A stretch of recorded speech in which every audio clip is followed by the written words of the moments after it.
Concepto de trastorno mental según el DSM-5, síndrome caracterizado por una alteración clínicamente significativa del estado cognitivo, la regulación emocional o el comportamiento del individuo que refleja una disfunción de los procesos psicológicos o del desarrollo que subyacen en su función mortal. Habitualmente los trastornos mentales son asociados a un estrés significativo o discapacidad, ya sea social, laboral o en otras actividades importantes.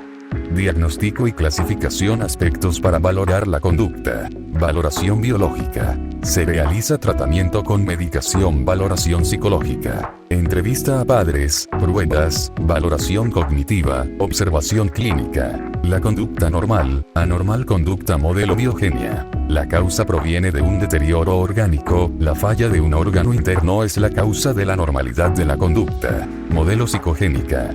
Trastornos es producto de un proceso interno, inmaterial, formado por la historia de vida del individuo, a la que solo se pueda tener acceso por medio de la expresión verbal o conductual del paciente. Modelo biomédico. La conducta anormal es producida por anormalidades bioquímicas. Dependen del diagnóstico. La información del paciente no incluye lo ambiental, grupo social, psicológico, cogniciones, emociones, efectos. No se evalúan mecanismos de afrontamiento de la persona. Solo se le da importancia al medicamento. Modelo genético. Sostiene que la conducta es poligenética, respuesta de varias conductas. Antecedentes familiares. Relación genética. Ambiente. Tendencia a expresar un rasgo de comportamiento. Estos genes se activan en condiciones de estrés, ya que debido a los antecedentes, se tiene la vulnerabilidad en los acontecimientos vitales de la vida. Modelo psicoanalítico. Trastornos resultado de experiencias traumáticas, que operan a nivel inconsciente. Tratamiento.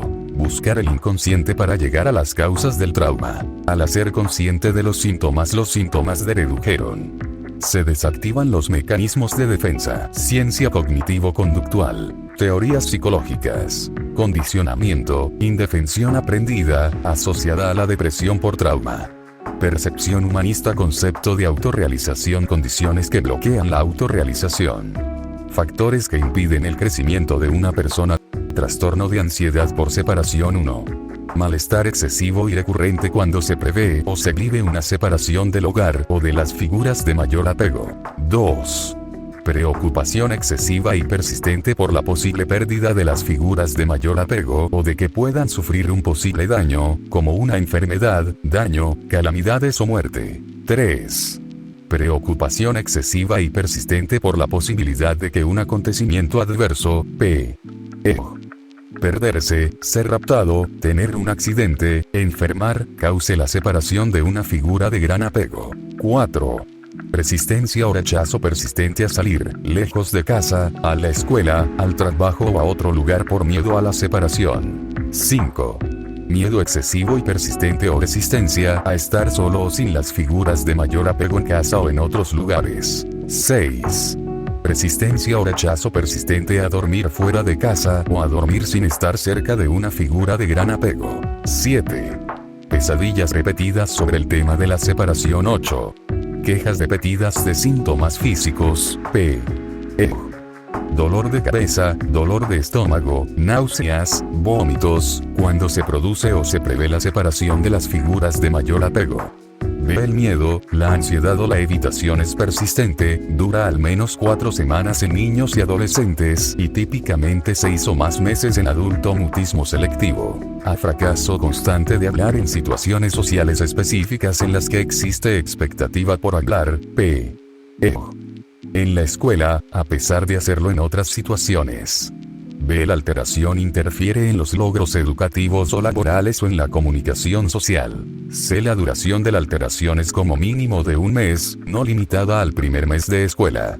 Del fracaso de hablar no se puede atribuir a la falta de conocimiento o a la comodidad con el lenguaje hablado necesario en la situación social. La alteración no se explica mejor por un trastorno de la comunicación, trastorno de fluidez, tartamudeo de inicio en la infancia, y no se produce exclusivamente durante el curso de un trastorno del espectro del autismo, la esquizofrenia u otro trastorno psicótico. Fobia específica, miedo o ansiedad intensa por un objeto o situación específica, volar, alturas, animales, la administración de una inyección, ver sangre. Fobia específica. Nota: en los niños, el miedo o la ansiedad se puede expresar con llanto, rabietas, quedarse paralizados o aferrarse. B. El objeto o la situación fóbica casi siempre provoca miedo o ansiedad inmediata. C. El objeto o la situación fóbica se evita o resiste activamente con miedo o ansiedad intensa. D. El miedo o la ansiedad es desproporcionado al peligro real que plantea el objeto o situación específica y al contexto sociocultural. El miedo, la ansiedad o la evitación es persistente, y dura típicamente 6 o más meses. F. El miedo, la ansiedad o la evitación causa malestar clínicamente significativo o deterioro en lo social, laboral u otras áreas importantes del funcionamiento. Trastorno de ansiedad social, fobia social, a miedo o ansiedad intensa en una o más situaciones sociales en las que el individuo está expuesto al posible examen por parte de otras personas. Algunos ejemplos son las interacciones sociales, mantener una conversación, reunirse con personas extrañas, ser observado, comiendo o bebiendo, y actuar delante de otras personas, dar una charla. Nota: en los niños, la ansiedad se puede producir en las reuniones con individuos de su misma edad y no solamente en la interacción con los adultos. B. El individuo tiene miedo de actuar de cierta manera o de mostrar síntomas de ansiedad que se valoren negativamente, es decir, que lo humillen o avergüencen, que se traduzca en rechazo o que ofenda a otras personas. C. Las situaciones sociales casi siempre provocan una miedo o ansiedad.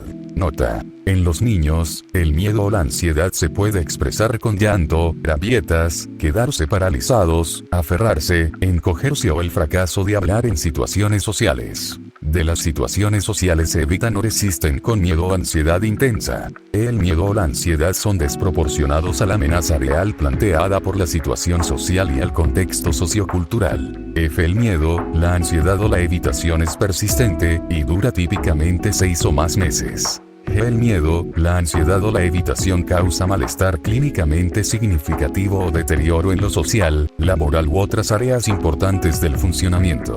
H. El miedo, la ansiedad o la evitación no se puede atribuir a los efectos fisiológicos de una sustancia, una droga, un medicamento, ni a otra afección médica. Y el miedo, la ansiedad o la evitación no se explica mejor por los síntomas de otro trastorno mental, como el trastorno de pánico, el trastorno dismórfico corporal o un trastorno del espectro del autismo. Y J. Si existe otra afección médica, enfermedad de Parkinson, obesidad, desfiguración debida a quemaduras o lesiones, el miedo, la ansiedad o la evitación está claramente no relacionada o es excesiva. Trastorno obsesivo compulsivo. Presencia de obsesiones, compulsiones o ambas. Las obsesiones se definen por 1. Pensamientos, impulsos o imágenes recurrentes y persistentes que se experimentan, en algún momento durante el trastorno, como intrusas o no deseadas, y que en la mayoría de los sujetos causan ansiedad o malestar importante. 2. El sujeto intenta ignorar o suprimir estos pensamientos, impulsos o imágenes, o neutralizarlos con algún otro pensamiento o acto, es decir, realizando una compulsión. Las compulsiones se definen por 1 y 2. 1. Comportamientos, lavarse las manos, ordenar, comprobar las cosas, o actos mentales, rezar, contar, repetir palabras en silencio, repetitivos que el sujeto realiza como respuesta a una obsesión, o de acuerdo con reglas que ha de aplicar de manera rígida. 2.